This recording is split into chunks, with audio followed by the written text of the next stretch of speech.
broke the cork off. Oh, that's puke. Ugh. Okay. I don't know what to do. Maybe I'm just sensing some umami on this. Because, ooh, mama, that's good. I still haven't found my first Blanton's. Hey, everybody. I was supposed to go live last night. I was in a meeting and I couldn't do it. So it worked out really, really well because I was able to pick up my Hancock's President's Reserve today. And, you know, we've gone through the entire Mash Bill No.2 that Buffalo Trace puts out. It's not owned by them. We'll get back into that here in just a minute because that's a convoluted story. That's nuts. It may not be nuts. To me, it's nuts. But we've got this Hancock's President's Reserve, and it's a mysterious kind of bottle. The name of it doesn't make a whole lot of sense, and the marketing behind it makes 0 sense. But let's do what we got to do to get it open and get it started. That's going to be easy. Came right to. Look at that! Look at that! She was just a little too easy. I didn't mean to say it like that, but that's how I said it. So, all right.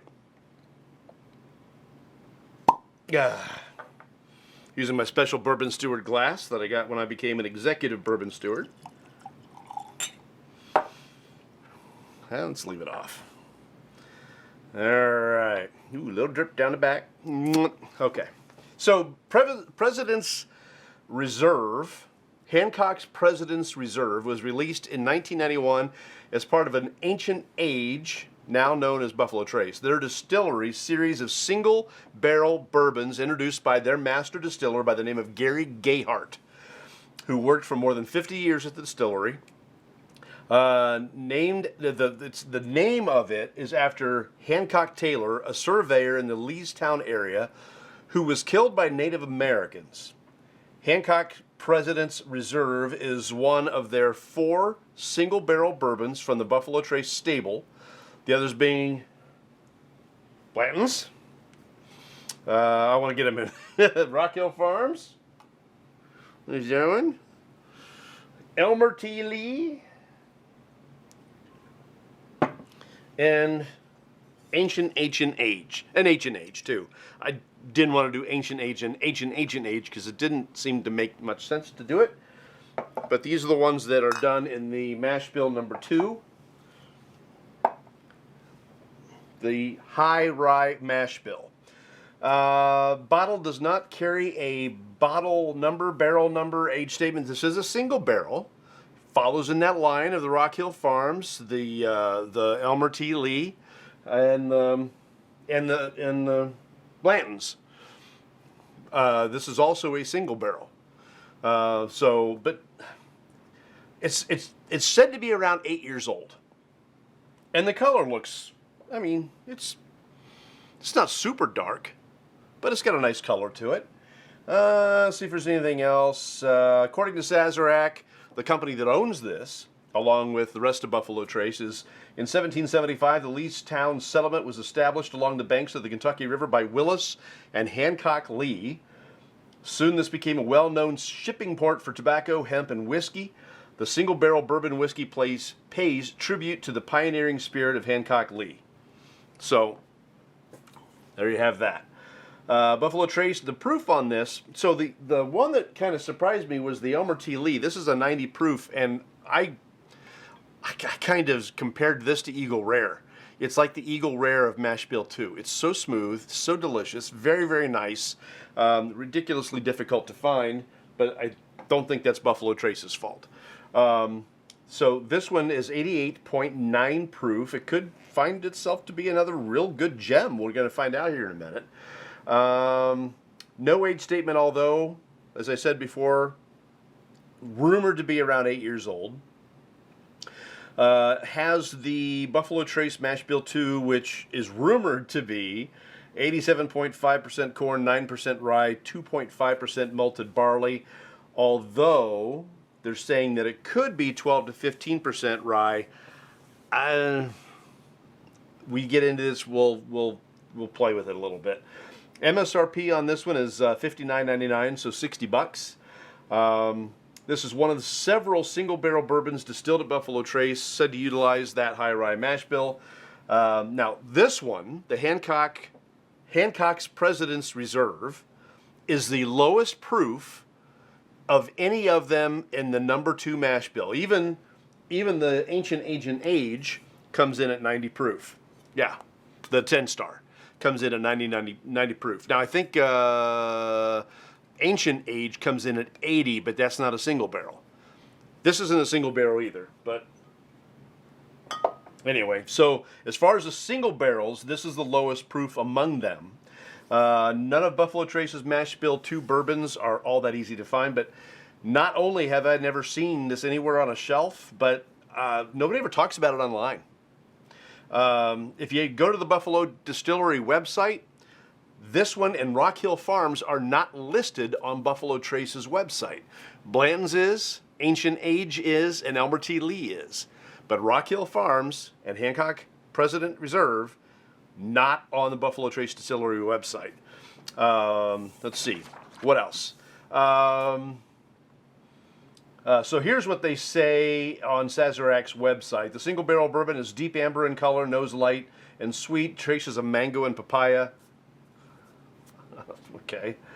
Body is full, palate shows a nice if simple balance of honey, clover, blah, blah, blah. Drink it on the rocks or on a Manhattan. Wikipedia doesn't have hardly anything on it. On the Takara Shuzo International website, there's a photo of Blanton's. But the only other thing it says on there is that 1992 acquired all shares of AADC Holding Company, the parent company of Age International Incorporated. The Wikipedia doesn't mention Age International at all. So I started going down the rabbit hole of Age International. It shows an address at 229 West Main in Frankfort, in the same building, by the way, as their Chamber of Commerce, Suite 202, whereas Buffalo Trace's address is 113 Great Buffalo Trace in Frankfort. So they're not even in the same place, but it's a holding company. It doesn't have to be in the same place. They're listed, let's see. If you go to the Chamber website for Age International and click on the link to the website, it goes to Blanton's website. Like I said, it's a little bit convoluted. We all know that the first single barrel bourbon commercially available was Blanton's Single Barrel Bourbon. Introduced in 1984, it was created by Elmer T. Lee, master distiller at Buffalo Trace Distillery, as a tribute to Colonel Blanton, Albert B. Blanton.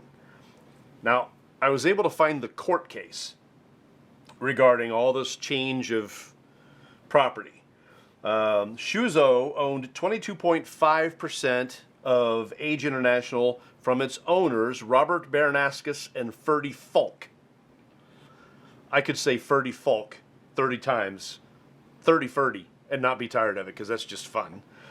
Let's see. They tried to sell the majority interest. So here's Shuzo, right? He's got 22.5% of the company. He's also got in his contract the first right of refusal to buy the rest. So this guy, Baranaskas and Ferdy Falk, 30 Ferdy Falk, tried to sell the majority interest to another company called Hubline, but got stopped in court because Shuzo had that right of first refusal. They were going to sell it to Hubline for $20 million. They got stopped. Shuzo won, bought the stock, and then turned right around and sold certain assets to Sazerac while he was buying the stock from Baranaskas and Falk, Ferdy Falk. It was just, and then lawsuits. But as it all shook out, Shuzo kept certain assets of the company, mainly the ownership of the products, Ancient Age, Blanton's, Rock Hill Farms, Elmer T. Lee, and Hancock's President's Reserve. They don't market this hardly anywhere. It's amazing that they even still make it, but we're going to find out how it tastes. So let's get into it. All right. Nice nose. I wasn't expecting much out of this. I was kind of expecting like Ancient Age with, maybe a little more. But the nose on this is nice. Reminds me of some of the other ones. It's got a nice fruit-forward nose. I'd say some of the darker fruit, like plum. And I can say that because this week I went to the store and I bought some black plums. So I know what darker fruit means when I say it. I haven't had the red plums. I had the black plums.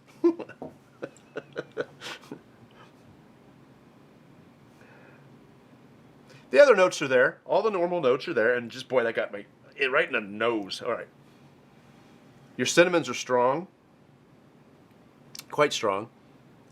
Still a little hint of graham cracker.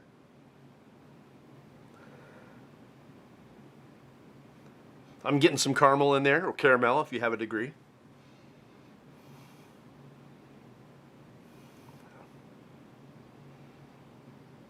Maybe a hint of honey.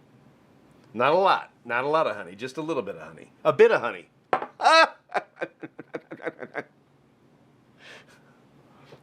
bit of honey candy bar. Okay. All right.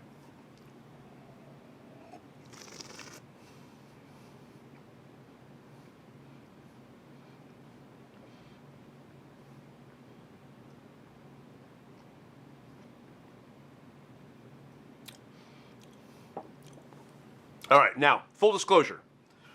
This sat outside for a little bit today. This was a delivery. I had to order it. But I got here on time, I'm happy.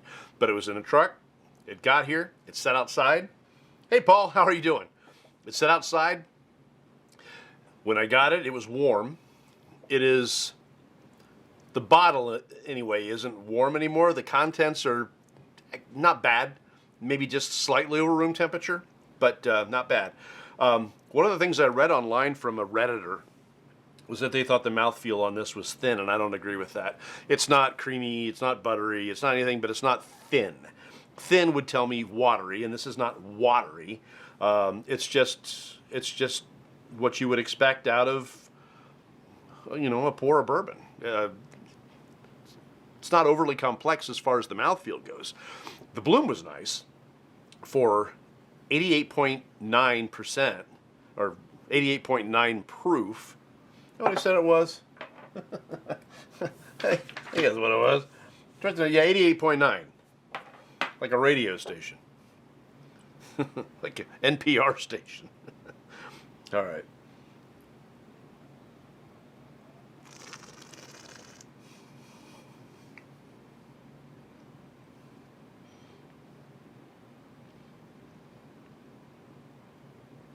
Yeah, it's actually a little creamy. Actually a pretty nice mouthfeel. And it may be just because it's a little warmer than it ought to be, maybe by just a couple degrees, not a lot. But I'm getting a nice creaminess out of it. Taste-wise, it's not as sweet as the Elmer, and it's more similar to the Rock Hill Farms. Flavor-wise, this is a nice, robust whiskey. Let me get you some notes.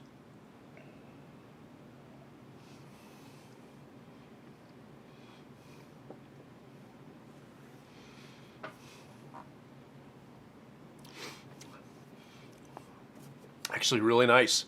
I'd be curious as to how close this is to Blanton's. I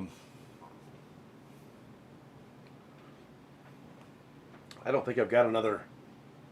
I got shot glasses down here. I'll go over there and reach a shot glass here in a minute and see how close it is to Blanton's, because I'm getting a little bit more of the rye heaviness on this one. And this could be the temperature again.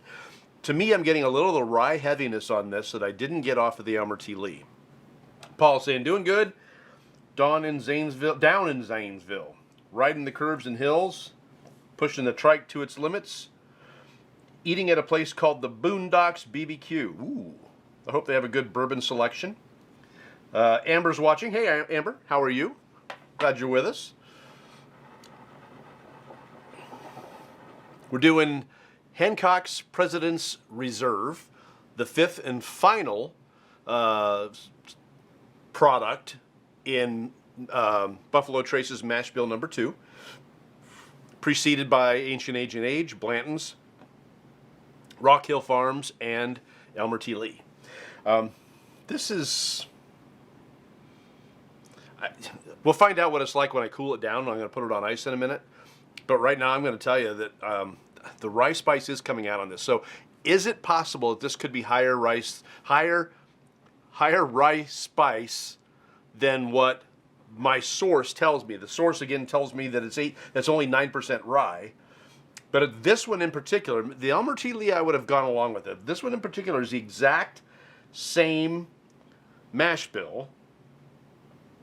And maybe it's because of temperature, but to me, this one seems to be maybe closer to that 12% rye, at least the way it presents itself.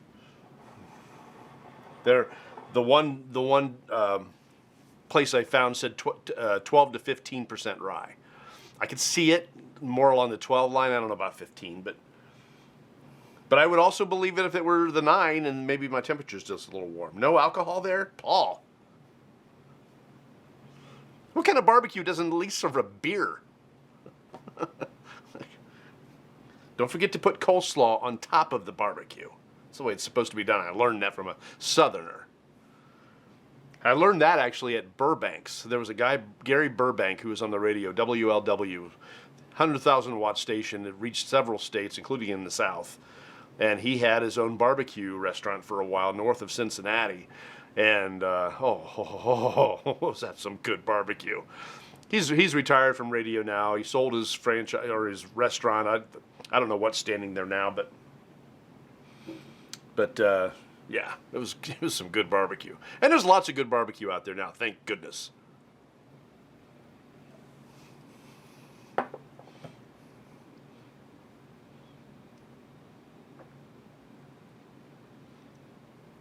Little vanilla on that. Graham cracker still coming through. Fruits, I'm going to go with plum, and I'm going to go with blackberry. I'm not getting that cherry note off of this one. I'm getting blackberry, but it's very sedate. It's very small. So, all right. Let's put a little water on this bad boy. See what happens to it. Boop, boop. I'm going to do 3 drops tonight. Normally I do 2. Which is a far cry from what I used to do, and that's to empty out this full milliliter in there, and I found I don't have to do that. But because this has a little higher temperature, John's watching. Hey, John. Because this has a little higher temperature and was sitting outside for a little bit, I'm thinking maybe the water will just cool it down a little bit, and it'll help me identify some of those flavors just a little bit better. All right.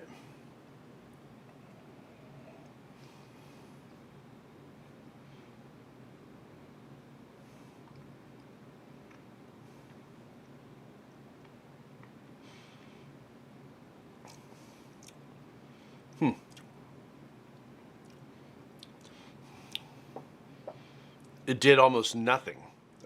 It killed the mouthfeel a little bit. Some of that creaminess is gone, and it's now more watery. That's 3 drops. 3 drops. That's all. 3 drops of water, and it actually has a lesser mouthfeel now. A lot of times when you add that water, it actually increases viscosity. That is not the case this time. It didn't seem to affect the flavor at all. It's unusual and maybe a little disappointing. I was hoping to open it up a little bit. It did cool it down a degree. Again, we're talking about room temperature stuff here. Try again here.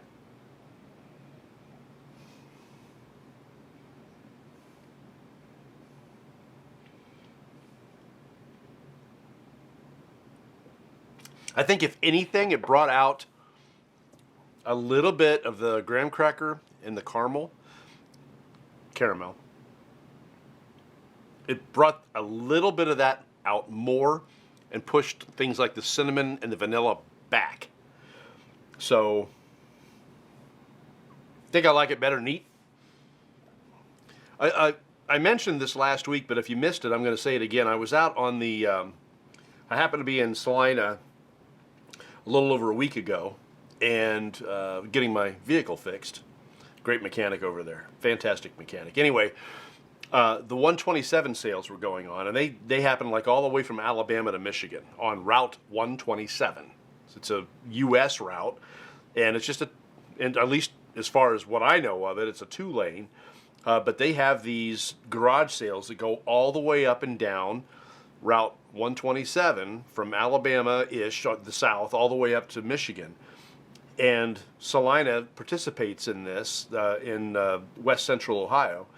And so I went and we checked out a few things, and I love looking for different glasses. And in this case, this rocks glass just really stood out. It's just a really nice design. Very slight stem on the bottom, and then very short stem here. I like the bulbous bottom, and I like how it comes up into just a really nice rock glass. And then the bottom here is kind of smoky colored, and I really like this glass.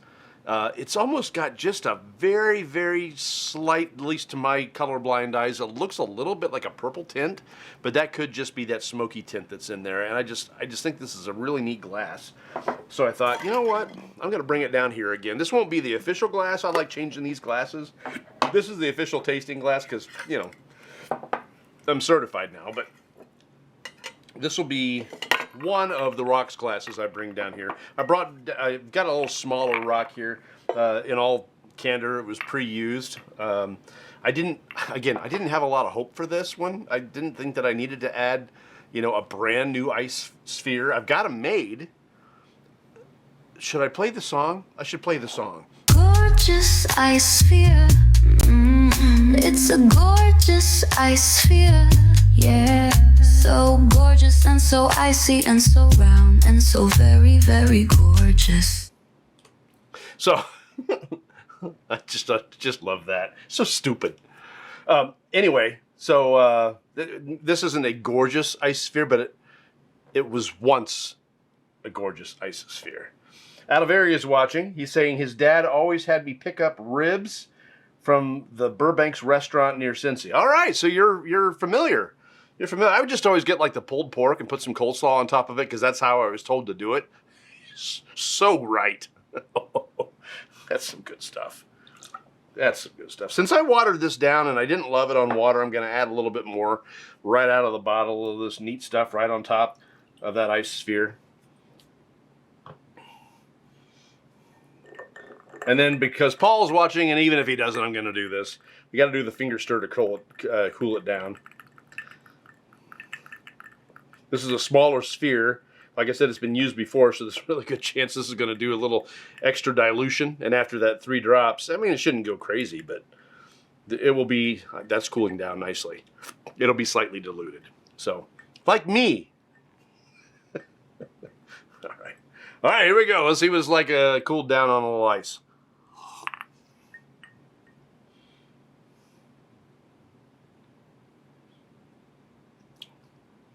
Holds up, 88.9 proof, and it holds up nicely. I'm impressed by that. The fact that I can cool it down and it holds on to its flavor profile, and actually that viscosity on the mouthfeel came back on ice. I said bye-bye to it on water, it put a little ice on it, and it brought back a little bit of that creaminess, which is nice. But it'll hold up. It'll stay together in a cocktail, which I can't say that about everything. So, some things I put on ice just fall apart, and this did not. So the Hancock's President's Reserve, again, Mash Bill 2 from Buffalo Trace. They distill it and bottle it right there in Buffalo Trace in Frankfort, Kentucky. It's not owned by Buffalo Trace, even though the first single barrel, Blanton's, was created at what's now Buffalo Trace Distillery. The gentleman who came in and bought a share, 22.5% of the company, when he sold the company to Sazerac, he kept certain assets from it, and that would be Mash Bill No.2 and the 5 bottles that go along with it, or 6 if you want to count 2 different H&H's, Ancient Age, Ancient Age, Blanton's, Rock Hill Farms, Hancock's, President's Reserve, and Elmer T. Lee. Get them all? Got them all. It'd be nice if someday this would get back in the hands of Sazerac so they could actually start marketing this properly.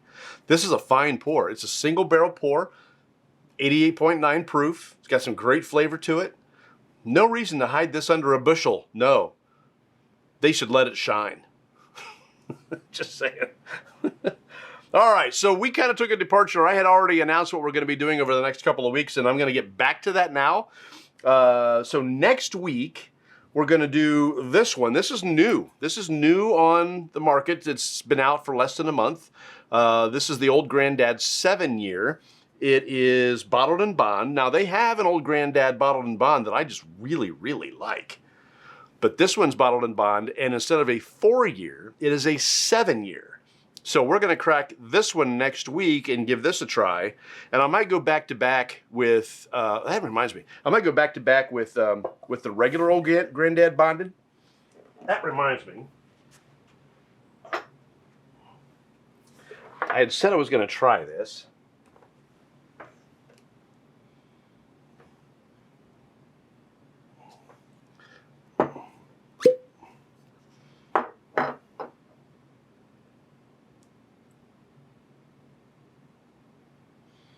I'm curious as to how similar the Hancock Reserve is to the Blantons. They're aged about the same amount. Nick is watching. Hey, Nick. Welcome. We're going to do a little taste test here. We did this the first week when we went Ancient Age versus Blantons. And I did that just because I wanted to see, I mean, I knew Blanton's was going to be a better pour, right? But I wanted to see how closely related the mash bill was within the products. And they are, it's evident. It's evident.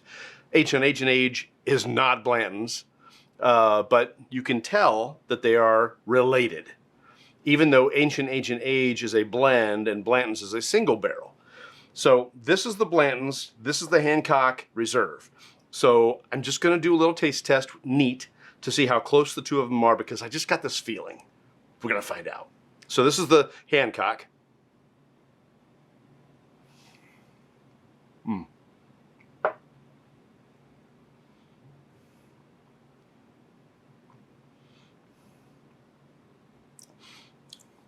The Hancock's President's Reserve is definitely best neat.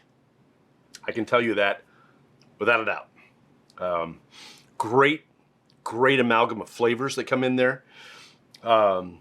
Blended nicely on my palate where water kind of chucked that out the window and ice was good. It held up, but if you want the flavor, that's neat. All right, so I don't have a palate cleanser, but this is the Blanton's.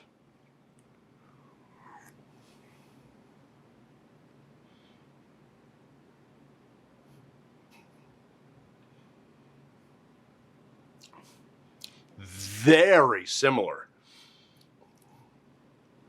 One definite difference is the temperature. This had set outside, and this one was down here for forever. This has been down here for years. So the temperature is definitely different, but the flavor profile is so very, very similar. Gosh.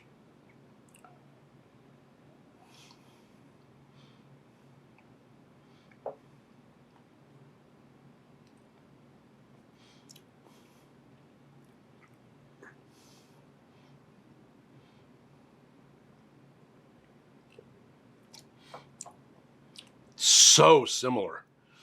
The Blanton's might be just a skosh sweeter.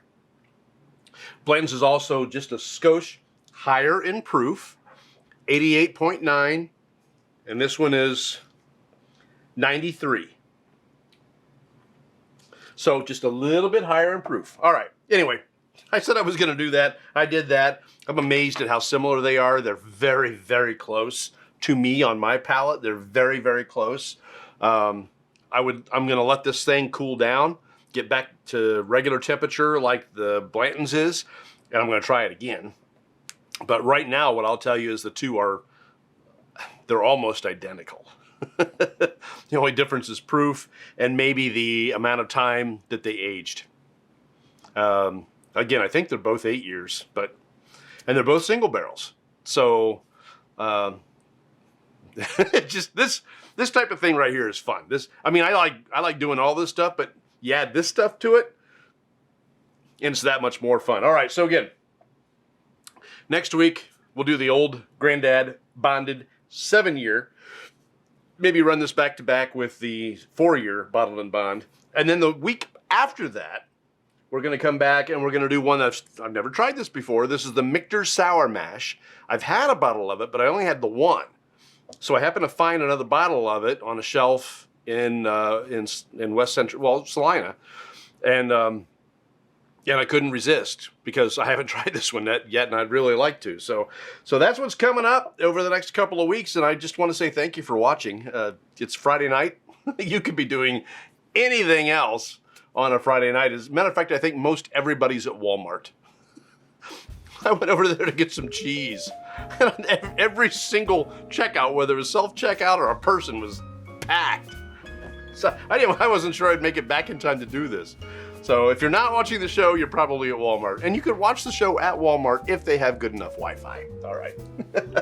All right, gang. We will see you next week. I do appreciate you being here. Thank you so much. This is so much fun, and it's all the more fun when you're here with me, and I appreciate it. Take care.